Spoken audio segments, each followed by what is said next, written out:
Hello guys, welcome back to my YouTube channel Pushp academy. आज मैं आपके लिए फ्यूचर परफेक्ट टेंस की वीडियो लेकर आई हूँ। इससे पहले मैंने आपको पास्ट परफेक्ट टेंस की प्रैक्टिस कराई थी। उम्मीद करती हूँ आप सबको अच्छे से समझ आ गई होगी। आज मैं आपको पास्ट परफेक्ट टेंस और फ्यूचर परफेक्ट टेंस दोनों की वर्कशीट देने वाली हूँ। पहले मैं आज आपको फ्यूचर परफेक्ट टेंस समझा देती हूँ, उसके बाद मैं इन दोनों की वर्कशीट आपको करने के लिए दूंगी, जिनको आप करके रख लेना, फिर मैं आपको उनको कल टैली कराऊंगी। चलिए आज हम फ्यूचर परफेक्ट टेंस को समझते हैं। एक बार दोबारा से आपको पास्ट परफेक्ट टेंस के बारे में समझा देती हूँ कि जिन वाक्यों के अंत में चुका था, चुके थे, लिया था, लिए थे आदि शब्द आते हैं, वे वाक्य पास्ट परफेक्ट टेंस कहलाते थे। इन सेंटेंसों को बनाने के लिए हम इसकी हेल्पिंग वर्ब हैड, सिंगुलर और प्लूरल दोनों में हेड का यूज करते हैं और उसके साथ वर्ब की थर्ड फॉर्म लगाते हैं और इसी के साथ सेंटेंस बनाया जाता है। आज मैं आपको फ्यूचर परफेक्ट टेंस की वीडियो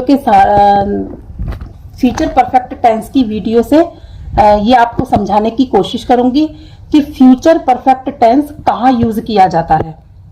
तो चलिए आज हम फ्यूचर परफेक्ट टेंस की वीडियो शुरू करते हैं।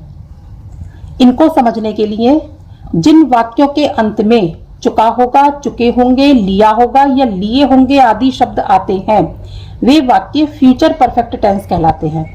अब आप इसे अच्छे से समझिए कि जिस वाक्य के अंत में, जैसे मैं मेरठ जा चुका होऊंगा, वह खाना खा चुका होगा, तो वाक्य के अंत में चुका होगा, चुके होंगे आदि शब्द आ रहे हैं, तो इससे पता चल रहा है कि ये फ्यूचर परफेक्ट टेंस है।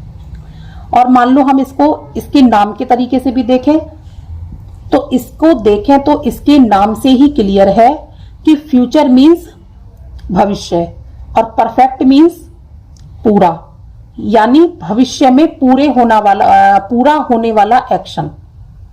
भविष्य में पूरा होने वाला एक्शन, तो वो कौन सा टेंस होगा? हमारा फ्यूचर परफेक्ट टेंस। दूसरे शब्दों में बोले तो प्रेजेंट में रहकर फ्यूचर में किसी काम को करने की प्लानिंग करना फ्यूचर परफेक्ट टेंस कहलाता है।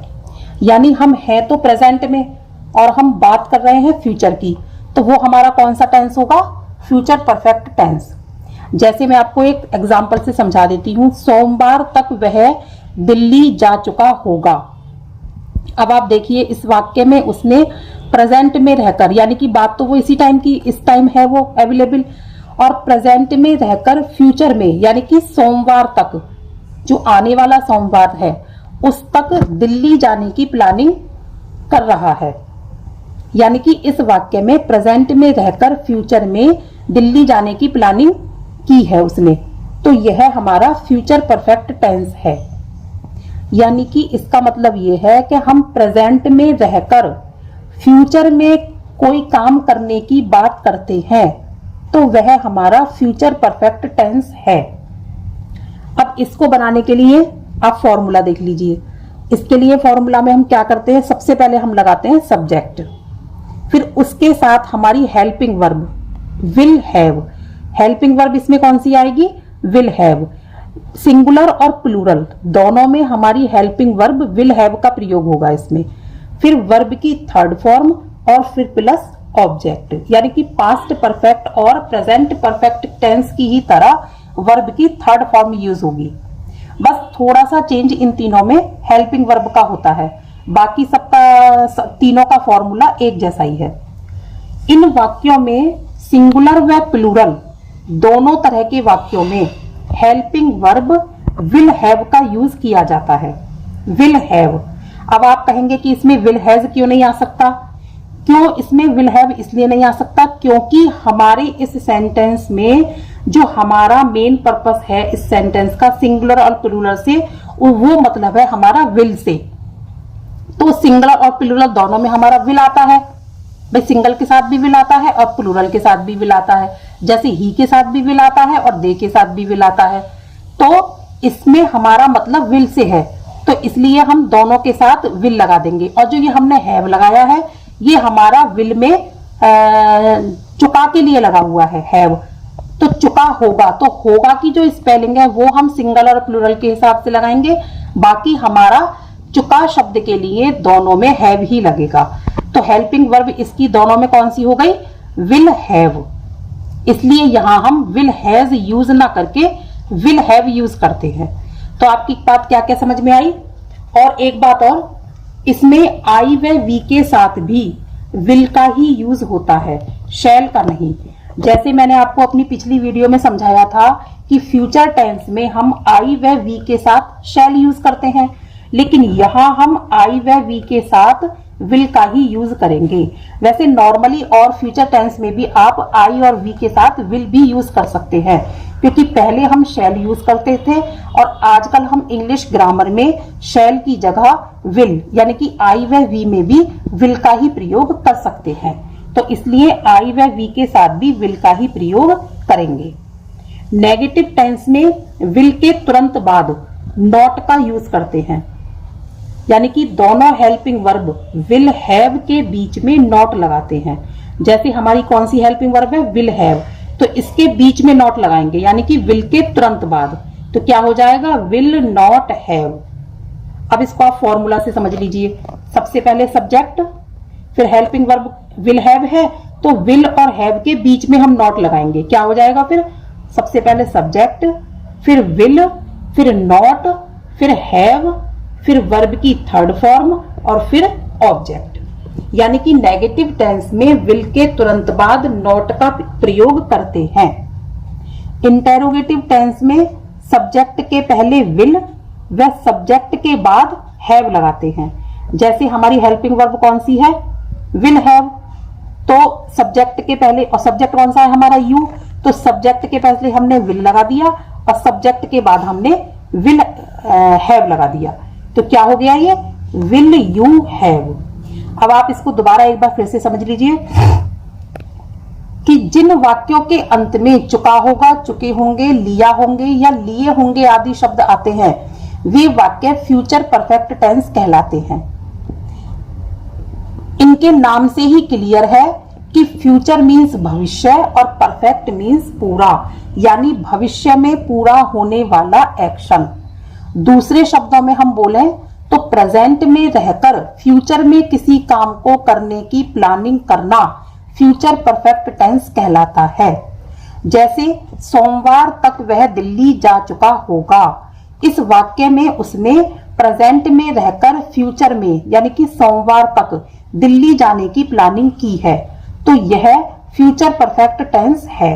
इसको बनाने का फॉर्मूला क्या है, subject plus will have plus verb की थर्ड फॉर्म प्लस ऑब्जेक्ट।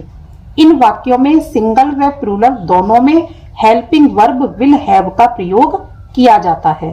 इसमें आई व वी के साथ भी विल का ही यूज होता है, शैल का नहीं। नेगेटिव टेंस में विल के तुरंत बाद नॉट का प्रयोग करते हैं। इंटेरोगेटिव टेंस में सब्जेक्ट के पहले विल व सब्जेक्ट के बाद हैव लगाते हैं। अब मैं आपको इसके एग्जाम्पल से इसको और क्लियर कर देती हूं। अब जैसे आप इसका एग्जाम्पल देख लीजिए, सीता खाना खा चुकी होगी, यानी कि मैंने प्रेजेंट में ये बात कही फ्यूचर के लिए, सीता खाना खा चुकी होगी। तो कैसे बनाएंगे हम, सबसे पहले हमारा सब्जेक्ट आएगा सीता, फिर हेल्पिंग वर्ब मैंने इसकी सिंगल और प्लूरल दोनों के साथ कौन सी बताई थी, विल हैव, तो सीता विल हैव, फिर खाने की थर्ड फॉर्म यानी कि खाने की क्या है स्पेलिंग, ईट, और ईट की third form eaten, Sita will have eaten the food. ये हो गया हमारा एफर्मेटिव सेंटेंस। अब इसको अगर हम नेगेटिव में बनाएं तो क्या हो जाएगा, सीता खाना नहीं खा चुकी होगी, या सीता ने खाना नहीं खा नहीं, ये सीता खाना नहीं खा चुकी होगी, या सीता ने खाना नहीं खाया होगा। दूसरी तरीके से हम इसे ऐसे बोल सकते हैं। तो ये कैसे बनेगा हमारा, सीता, फिर विल, फिर उसके बाद नॉट, फिर have, Sita will not have, फिर ईटन द फूड, वही आ गया। इंटेरोगेटिव टेंस में क्या बनेगा, क्या सीता खाना खा चुकी होगी, तो इसको कैसे बनाएंगे, सबसे पहले हम हेल्पिंग वर्ब लेंगे, तो हेल्पिंग वर्ब विल हैव में से हम क्या लेंगे, विल, फिर हम लेंगे सब्जेक्ट सीता, विल सीता, फिर have, will Sita have eaten the food, ये इंटेरोगेटिव हो गया। अब इंटेरोगेटिव के साथ अगर हम नेगेटिव यूज करें तो क्या होगा, क्या सीता खाना नहीं खा चुकी होगी? तो विल सीता, फिर नॉट लगा देंगे, क्योंकि विल के तुरंत बाद हम नॉट लगाते हैं।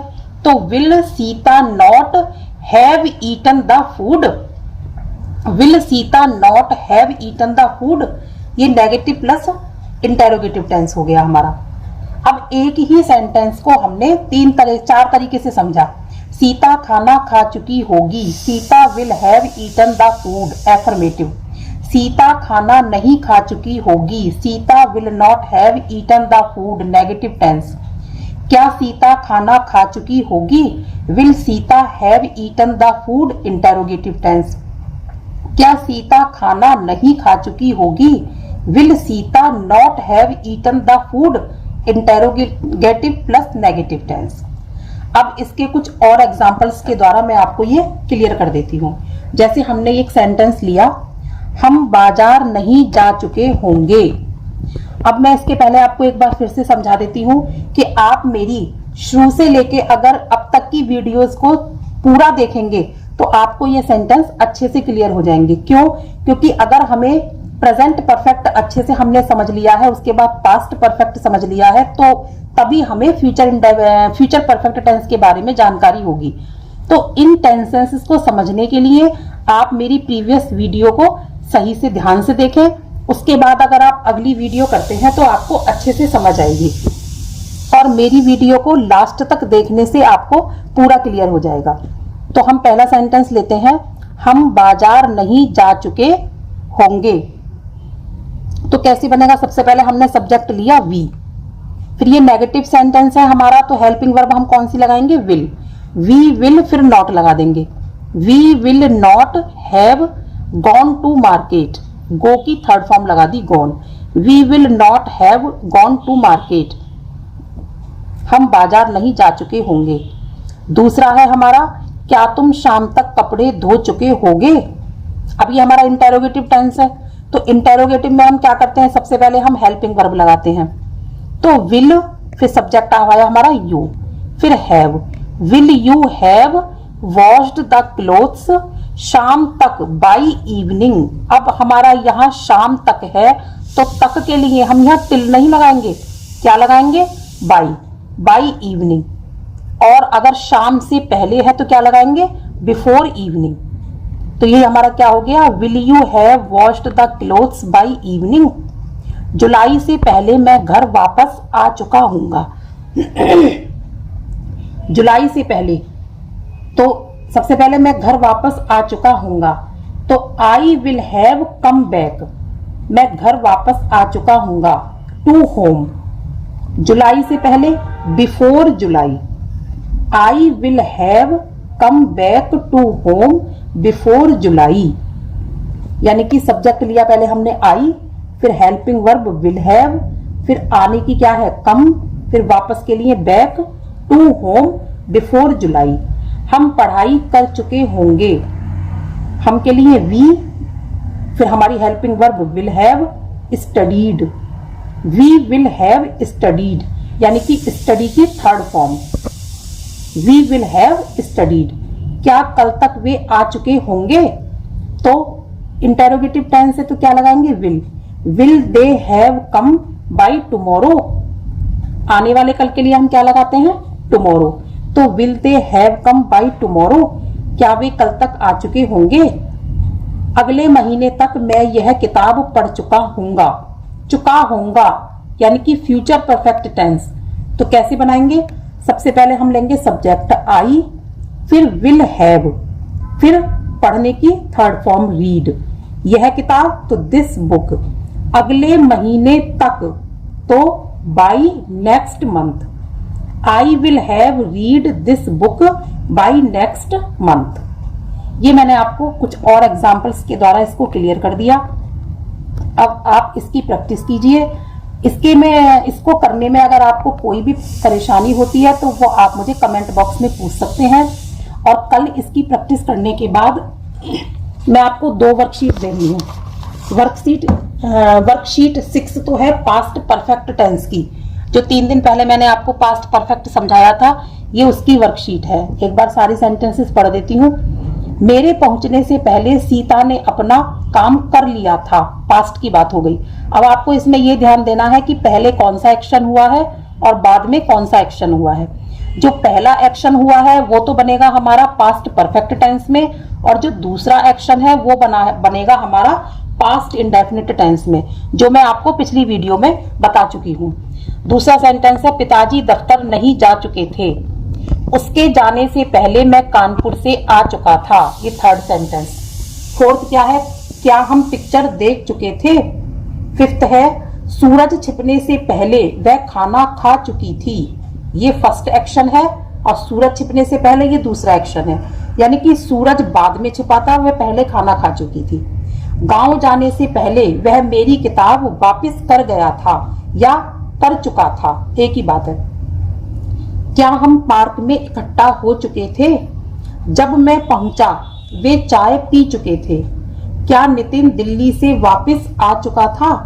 सोने से पहले बच्चा नहा चुका था। फर्स्ट एक्शन इसमें कौन सा है, बच्चा नहा चुका था। सोने से पहले सेकंड एक्शन। अब आप फर्स्ट एक्शन और सेकंड एक्शन को ध्यान में रख के इस वर्कशीट को कीजिए, और फिर जो भी कल गलती होगी वो आप कल मेरे साथ टैली करना। तब तक आप इसको करते रहिए। उसके बाद इसकी जो वर्कशीट 7 है वो है मेरी फ्यूचर परफेक्ट टेंस, जिसकी प्रैक्टिस मैंने आज आपको कराई है। फ्यूचर परफेक्ट टेंस की जो ये 10 सेंटेंसेस हैं उसको एक बार पढ़ देती हूँ। कल तक वह नए जूते ला चुका होगा। क्या तुम सोमवार तक मेरठ जा चुके होगे। शाम तक मैं अपना काम नहीं कर चुका होऊंगा। क्या वे 10 बजे से पहले नाश्ता कर चुके होंगे। हम पार्क में खेल चुके होंगे। तुम अगले हफ्ते कहाँ जा चुके होगे। मीरा शाम से पहले खाना पका चुकी होगी। दोपहर से पहले कौन जा चुका होगा। क्या अध्यापक नया पाठ शुरू करा चुके होंगे। क्या तुम फल ला चुके होगे। ये हमारे 10 सेंटेंसेस हो गए। अब आप इन दोनों को कीजिए, कल फिर मैं आपको इन दोनों वर्कशीट को कराऊंगी। तब तक के लिए आप इनकी ही प्रैक्टिस की करो, और कल शाम या कल दोपहर में मैं आपको दोनों वर्कशीट अच्छे से समझाऊंगी। और आप मेरी इन वीडियो को देखते रहिए, लाइक करते रहिए, शेयर करते रहिए और सब्सक्राइब भी करते रहिए, ताकि मुझे ये समझ में आता रहे। जितने आप मेरी वीडियो को लाइक करेंगे, सब्सक्राइब करेंगे, तो मुझे भी ये लगेगा कि आपको मेरा पढ़ाया हुआ समझ आ रहा है। और जो भी मेरी कोई कमी आपको दिखाई दे तो प्लीज आप मुझे कमेंट बॉक्स में जरूर बताएं। तब तक के लिए बाय बाय।